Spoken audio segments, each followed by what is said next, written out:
This is the outside of the 2021 Auto Sleeper Fairford. As I move along, I will firstly come to the LPG tank fill point.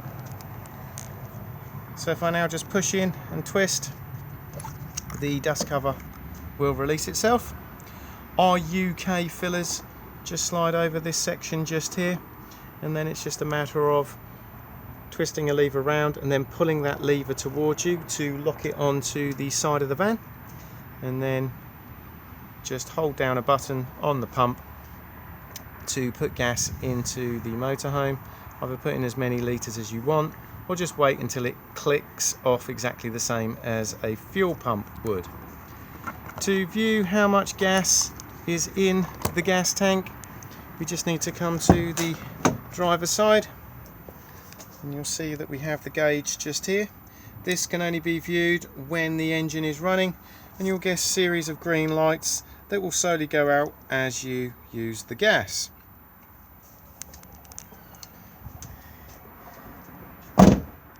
The gas tank can be isolated in an emergency, as shown on this little sticker here, but it is actually easier to isolate it from the passenger side, because on this side you'll see that the exhaust gets in the way.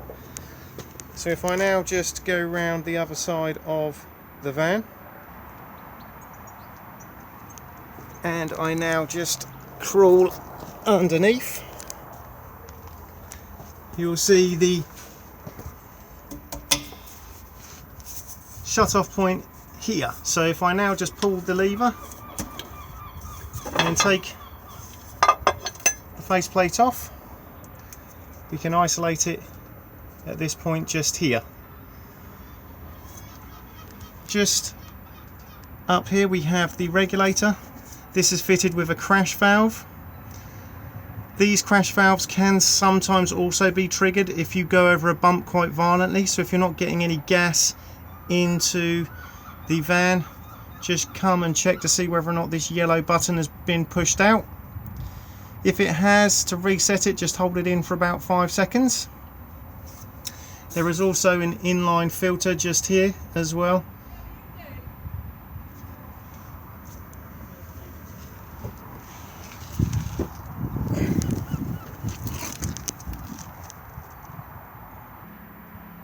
Now coming back to the driver's side, we have water into the van just here, so we can use just a standard hose pipe and just fill up the fresh water tank at this point here.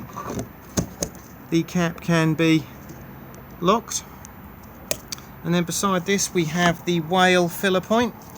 If you're going to use this, get the whale filler hose, attach it to a tap, then get this section here and plug it in, and then drop this section down to lock it into place.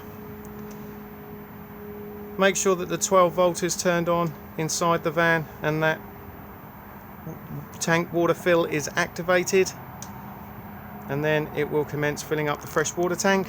The beauty of this is that if you are on a fully serviced pitch, you can literally just leave the tap turned on, and as you use water it will just constantly replenish the tank.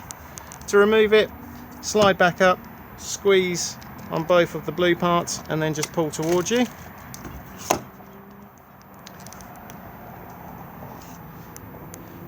Fresh water drain and grey water drains are just here. And then we have external TV and satellite points and an external 12 volt socket as well.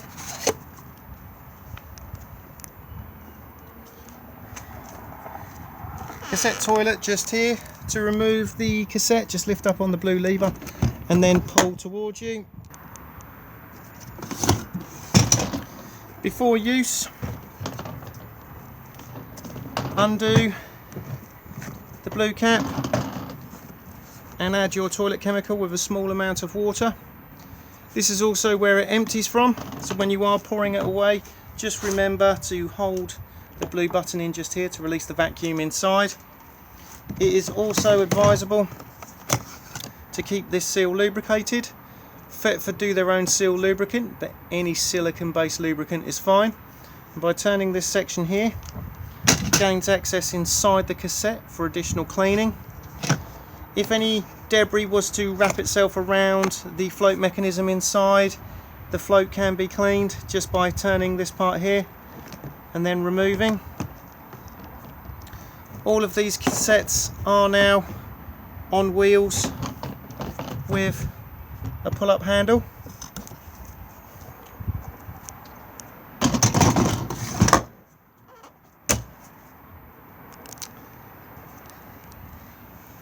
Flue for the space heater and the boiler just here.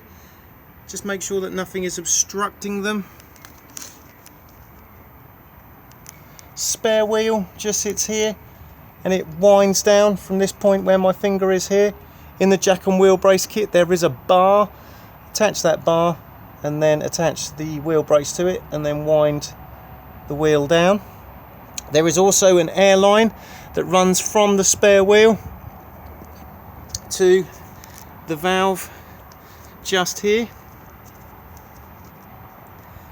Just undo and take the dust cap off, and then you can check the tyre pressure and top it up if required.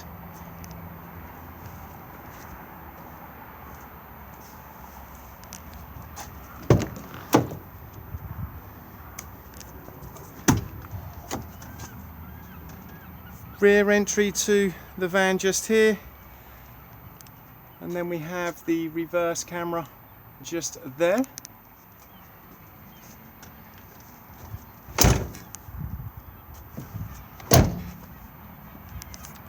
As we come round the other side, we have the barbecue point just here. You'll see that the actual adapter is still attached on a cable tie, so remove and then attach the hose of the barbecue to this section here and secure it with a Jubilee clip. This end here will then plug in where my finger is and lock into place, and it will then allow you to turn the gas on. To remove the adapter, push on the collar and it will then release. Vents for the fridge just here. This is a fully winterized van, so it does come with winter covers. These should only be on in the cold winter months. They attach by starting at the bottom, hooking on, and then finally clipping at the top. In the winter months now, the fridge will only vent from the lower point and this top point here, thus holding some heat in to make it run efficiently. In the warm months of the year, make sure they are removed, or otherwise the fridge will just overheat and not work.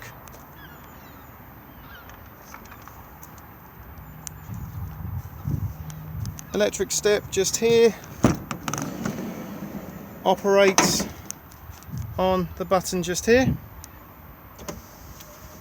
The step will also put itself away when the engine is started, but always make sure that it has. We then have awning light on and off here, and with this one here, the low LEDs.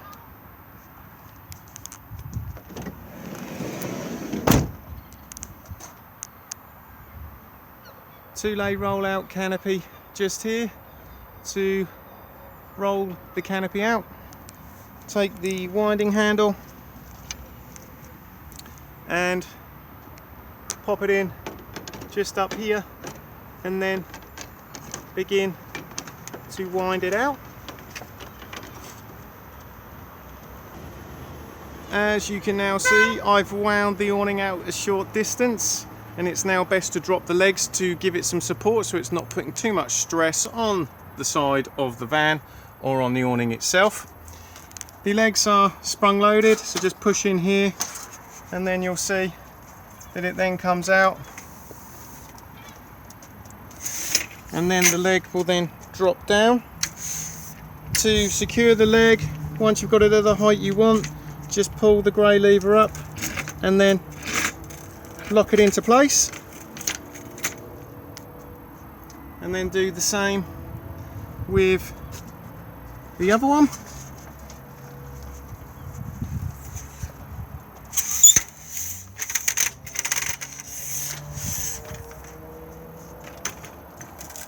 And then once the awning is supported, continue to wind it out.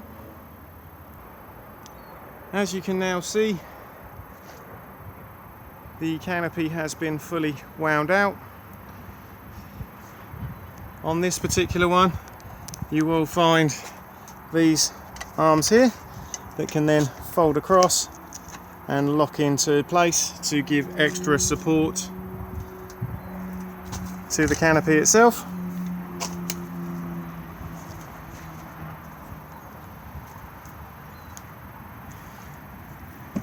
Diesel fill just here, and the cap unlocks on the ignition key.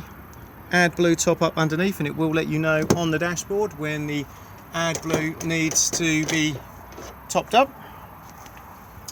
We then have tyre pressures on the door pillar just here, and then we have the air suspension top up and deflate just here. So at the rear on both sides we have airbags that can be inflated and deflated depending on load. As you can see, they're just basic valves, exactly the same as what you would find on your car or a push bike. Just pop on a airline foot pump. I've even done these with hand pumps before, and then just pop in as much air as you require. They usually say anywhere in the green is advisable. At the moment they're set at the lowest because there's absolutely no load in this van at the moment. Do not touch these parts here, they have been set up by the workshop. Jack and wheel brace kit is located underneath the passenger seat. Vehicle battery underneath the floor of the cab just here, and then we have bonnet release just here.